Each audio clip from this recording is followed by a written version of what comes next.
Welcome back to Nonsense. I'm Chris, and this is a Superfan breakdown of Rick and Morty Season 1, Episode 6, Rick Potion number 9. And the first reference is actually in the title, which is a reference to both the 1959 song Love Potion number 9 and the box office failure of the same name that's based on the song, which is actually about a potion that makes the drinker fall in love with anyone he sees, but the movie is about a potion that makes everyone fall in love with the drinker. So the episode follows the movie storyline way more than the songs. We open with Morty approaching Jessica at school to ask her to the flu awareness dance. She sneezes as a hint that the flu is already going around before her boyfriend cuts Morty off. That night, Rick interrupts Morty telling Jerry about it with a line I think Herman has spent a lot of screen time trying to prove Rick knew was a lie, or at least an undersimplification. What people call love is just a chemical reaction that compels animals to breed. It hits hard, Morty, then it slowly fades, leaving you stranded in a failing marriage. I did it. Your parents are gonna do it. Break the cycle, Morty. So that's actually where Morty gets the idea for the love potion, and I think that is one of the lines that made toxic Rick and Morty fans fall in love with Rick, despite the fact that we know he still loves Diane. Like, the end of Season 8 was about him trying to get over her still, and maybe finally letting go so that he can try to fall in love with someone else. Rick doesn't believe this, and it's simply not true by nature of consciousness. Yeah, of course, the feeling of love comes from way more than one chemical reaction, and not just in your brain, but throughout your body. But it's like saying all a meal ever is caloric intake, so your body has fuel. You're skipping over what a meal can mean, whether it's a favorite meal a loved one cooks for you, or a meal that reminds you of an experience, or even just a meal that was provided to you by someone when you didn't have anything for yourself. Those all mean more and are more than just nutrition, and love is more than just chemicals in our brain, and Rick knows that. Later on, Morty's about to go to the dance, but he first asks Rick for a love potion to get Jessica to fall in love with him. Rick, being a scientist first and a sober-minded adult, says no. Just kidding, he acknowledges it's paramount to assault, but gives it to Morty anyways. During this scene, they also set up the screw turn bit for later in the episode. Hand me that screwdriver, huh?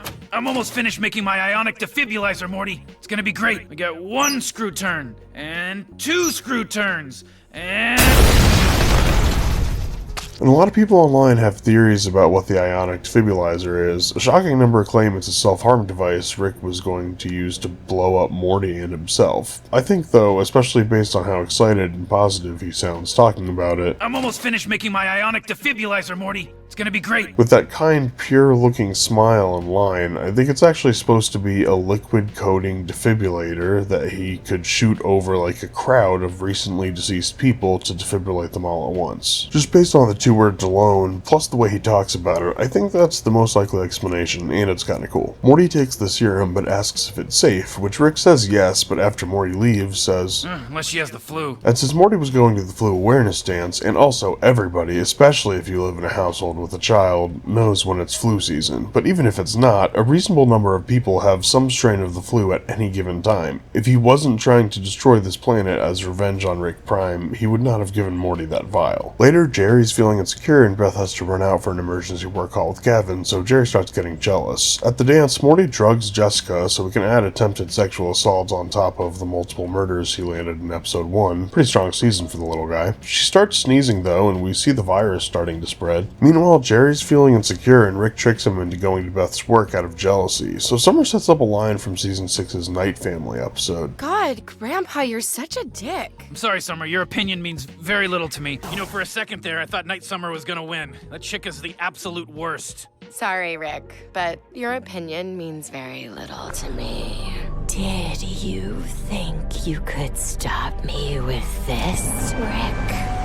But since at the end of this episode they switch universes, and this is actually Hunger Games Summer, we have to assume that our current Summer also said that to Rick at some point, because it's clearly a reference, and the fact that it is a callback is reinforced by this pretty insightful note from Dan Harmon during the creator commentary. And that is a key moment because Summer's response to that is, Grandpa, you're such a gross dick. That sums up Summer's relationship as it differs from Morty's relationship with Rick. Because Summer is a couple years older than him, and she's more obsessed and more facile in terms of popularity, sociality, I don't know. She calls Rick out on some of his biggest crimes. Yeah. Morty actually is only conscious of all too late when Rick reveals himself to be a monster. Yeah. Summer actually calls him out before he gets I there. always appreciate hearing Harmon actually demonstrate that they do think this stuff through. Yes, it's a dumb cartoon, but story, structure, and character identity as well as arcs are all so important to him, and I really appreciate it. It's what makes the show, in my opinion, way more than the voice actors. Rick finally learns it's flu season and heads for the dance where everyone's falling in love with and fighting over Morty, so Rick shows up to rescue him, and they run for the ship where Rick attempts to cure everyone, but instead turns the entire planet's population into preying monsters, which causes a pileup on the highway while Jerry's on his way to Beth. So he has to fight his way through while the monsters are also breaking into the house and attacking Summer. Meanwhile, Rick is working on a cure at his mobile lab while trying to shift the blame for everything to Morty, which is just insane. Obviously, Morty doesn't have the ability or agency to do any of this without Rick,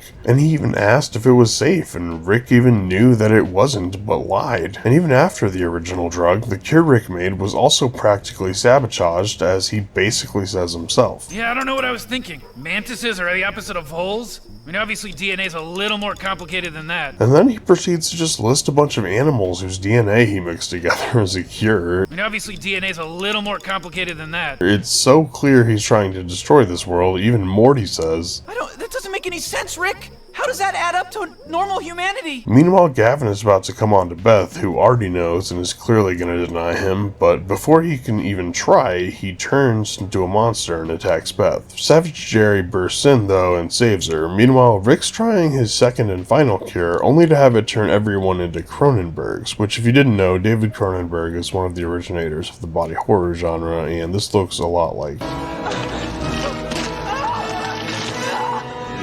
Jerry and Beth are fighting their way through the city, presumably to get back home to Summer, and Beth makes this joke that even if you don't know the context of the reference, you should be able to figure out from the delivery. I wish that shotgun was my penis. If it were, you could call me Ernest Hemingway. I don't get it, and I don't need to. And there was an interesting bit about Jerry's response in the creator commentary about this line. Call me Ernest Hemingway. I don't get it, and I don't need to. So that's Harmon's line, and then in the writer's room, I was like, I don't get it. And so we just added Jerry saying, I don't get it.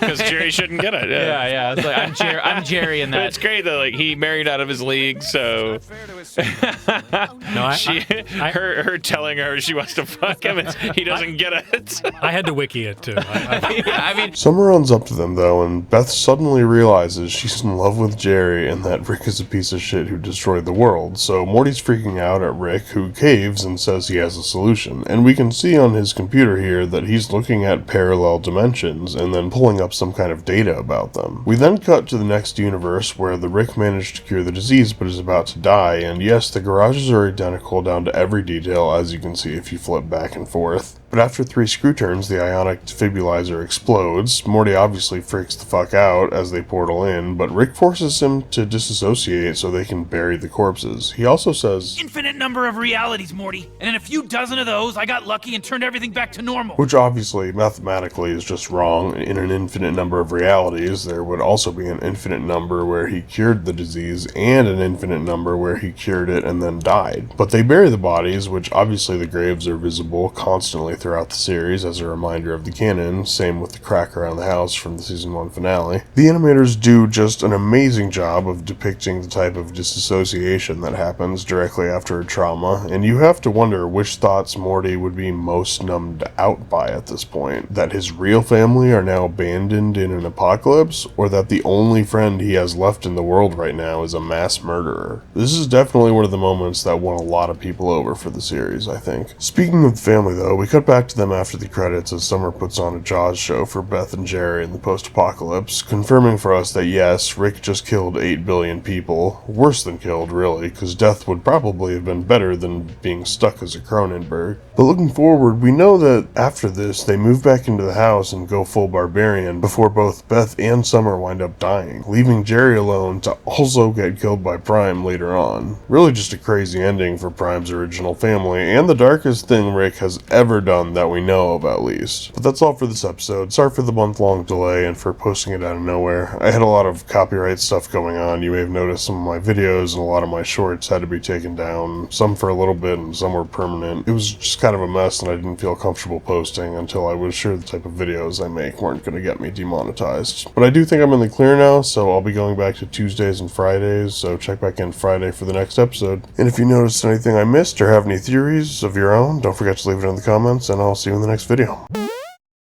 What people call love is just a chemical reaction that compels animals to breed.